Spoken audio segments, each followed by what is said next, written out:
woolen manufacturingல first process வந்து shearing. Shearing வந்து எக்ஸ்பர்ட்டான person மூலமா தான் பண்ண முடியும். shearing பண்ணதுக்கு ரைட்டான மந்த் வந்து ஏப்ரல்ல இருந்து அக்டோபர். Shearing ஓட grooming standard பிரகாரம் woolen fleece ஓட length 0.1 inches ல இருந்து 5 mm வரைக்கும் மெயின்டைன் பண்ணனும். ஆட்டோட woolen fleeceக்கு உறிஞ்சிற தன்மை இருக்கிற தொட்டு 30% தண்ணியை உறிஞ்ச முடியும். அது மூலமா ஆடு கொட்டாயில இருக்கிற அழுக்கு தண்ணியை உறிஞ்சிடும். ஆட்டோட பாடி டெம்பரேச்சர் வந்து அதிகமா இருக்கிற தொட்டு பாடியில ஏற்படுற மைக்ரோ கிளைமேட் சேஞ்சஸ்னால நோய் கிருமி உண்டாகும். அதை வந்து நம்மளால தவிர்க்க முடியும். அது மட்டும் இல்ல, ஷியரிங் பண்ணுறது மூலியமா பல விதமான பெனிஃபிஷியல் இருக்கு. ஒரு உதாரணத்துக்கு ஷியரிங் பண்ணுறது மூலியமா ஆட்டு குட்டியோட பர்த் வெயிட் இன்க்ரீஸ் ஆகுது. மல்டிபிள் பர்த், ஆட்டோடைய வெயிட் கெயின், ஆடு குட்டியோட ஃபீடிங் இன்டேக் அதிகமாகுது அண்ட் மெனி மோர். இதுல ரெண்டு பேருக்கும் பெனிஃபிட் இருக்கு. Proper precaution and care consultation மூலியமா பண்ணுறதுனால ஆட்டுக்கு வந்து எந்த பாதிப்பும் இல்லை. ஸ்வாட்டிங் வந்து ஒரு ப்ரோசஸ். பல வகையான உள்ளோடைய குவாலிட்டியை செப்பரேட் பண்ணுவாங்க. ஒரு உதாரணத்துக்கு lambs wool, merino wool, Shetland wool, mohair, Kashmiri, angora, camel hair, ஃபைனலா அல்பாக்கா. இதெல்லாம் வந்து டிஃப்ரெண்ட் ஆடோடைய பேரு. உள்ளோடைய டிமாண்ட் அண்ட் அவைலபிலிட்டியை பேஸ் பண்ணி குவாலிட்டி அண்ட் கிரேட் டிசைட் பண்ணுவாங்க. அதோடைய ப்ரைஸும் டிஃபரன்ஷியேஷன் இருக்கும். அதுக்கப்புறமா உள்ளோடைய கலர் அண்ட் டெக்ஸ்டரையும் டிசைட் பண்ணுவாங்க.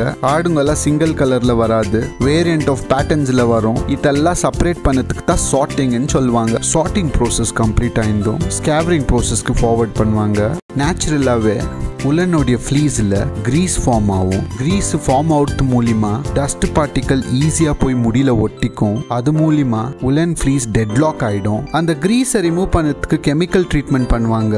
ஸ்கேவரிங் ப்ரோசஸில் ஃபர்ஸ்ட் ப்ரோசஸான பேல் ஓப்பனர் மூலிமா பேல் ஓப்பனிங் பண்ணி மிக்சிங் அண்ட் பிளெண்டிங் பண்ணுவாங்க. ஃபீடிங் ஆப்பர் மூலிமா உள்ள போய் ஸ்பிளிட் ஆகி காமன் கன்வேர் உள்ள வரும். அதுக்கப்புறமா மல்டிபிள் பிளெண்டர்ஸ் உள்ள போய் மிக்சிங் அண்ட் பிளெண்டிங் மூலிமா ஃபைபரோடைய எண்ட் ஓப்பன் ஆகிடும். ஃபைபரோடைய சிக்கல் ஒடிஞ்சிடும். 40% மட், டஸ்ட், வெஜிடேஷன் மேட்டர்ஸ்ங்கெல்லாம் வந்து டிஸ்கார்ட் ஆகிடும். நெக்ஸ்ட் வந்து கெமிக்கல் ட்ரீட்மெண்ட்டான வாஷிங் போல் உள்ள ஃபீட் ஆகும். ஸ்கேவரிங் லைனில் மொத்தம் 6 போல் இருக்கு.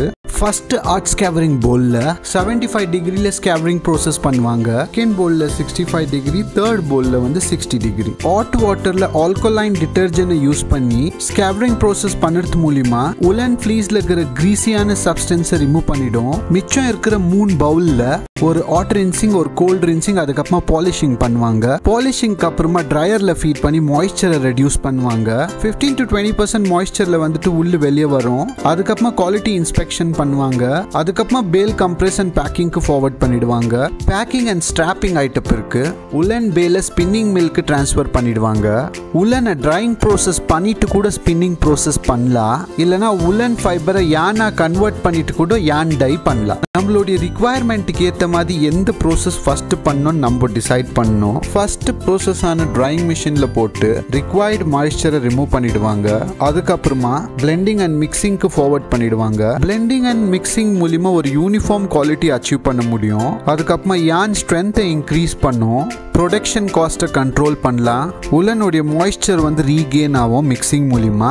Mixing and blending and carding ப்ரோசஸ்க்கு ஃபார்வர்ட் பண்ணிடுவாங்க. உலன் கார்டிங் ப்ரோசஸ் மூலியமா ஃபைபர் வந்து ஸ்லைவரா கன்வெர்ட் ஆயிடும். கார்டிங் மிஷின்ல இருக்கிற மெட்டாலிக் பிரஷ் ஒரு கண்டினியூஸ் வெப் லேயரா கிரியேட் பண்ணிடும். எவ்வளவு பேரலைஸ் பண்றோமோ அவ்வளவு ஃபைனா யானை ப்ரொடியூஸ் பண்ண முடியும். கார்டிங் ப்ரோசஸ் வந்து நான் 3Dல காமிச்சுக்கிறேன். அதை பார்த்தீங்கன்னா ஒரு பெட்டர் அண்டர்ஸ்டாண்டிங் உங்களுக்கு வரும். கார்டிங் மிஷின் உள்ள உலன் ஃபைபர் ஃபீட் ஆண்ட் ஸ்லைவரா கன்வெர்ட் ஆயிட்டு வெளியே வரும். உலன் ஃபைபர் உள்ள போய் கார்டிங் மிஷின்ல இருக்கிற மெட்டாலிக் பிரஷ் மூலமா அது ஒரு வெப் ஃபார்மேஷன்ல கிரியேட் பண்ணும். அந்த கண்டினியூஸ் வெப் லேயர் வந்து ஸ்லைவரா கன்வெர்ட் ஆயிட்டு வெளியே வரும். கண்டினியூஸ் வெப் ஃபார்மேஷன்ல கிரியேட் ஆன உள்ள ஃபைபர் வந்து ஸ்லைவரா கன்வெர்ட் ஆயிட்டு ட்ரம் உள்ள ஃபீட் ஆகும். ட்ரம் உள்ள ஃபீட் ஆன ஸ்லைவரை நெக்ஸ்ட் ப்ரோசஸ் ஆன ட்ரா ஃப்ரேம்ல ஃபீட் பண்ணுவாங்க. மல்டிபிள் ஸ்லைவரை ஒரு சிங்கிள் ஸ்லைவரா கன்வெர்ட் பண்ணிட்டு ட்ரம்ல ஃபீட் பண்ணுவாங்க. அதே ஸ்லைவரை டைரக்டா வந்து ரோவிங் ஃப்ரேம்ல ஃபீட் பண்ணலாம். ஃபைன் யான் ப்ரொடியூஸ் பண்ணனா கோமிங் ப்ரோசஸ் பண்ணும். கோமிங் ப்ரோசஸ் கம்ப்ளீட்டாவே ஆப்ஷனல். இஃப் இன் கேஸ் நம்ம கோமிங் பண்றோம்னா ஸ்லைவரை டைரக்டா வந்து கோம்பர் மிஷின்ல ஃபீட் பண்ண முடியாது.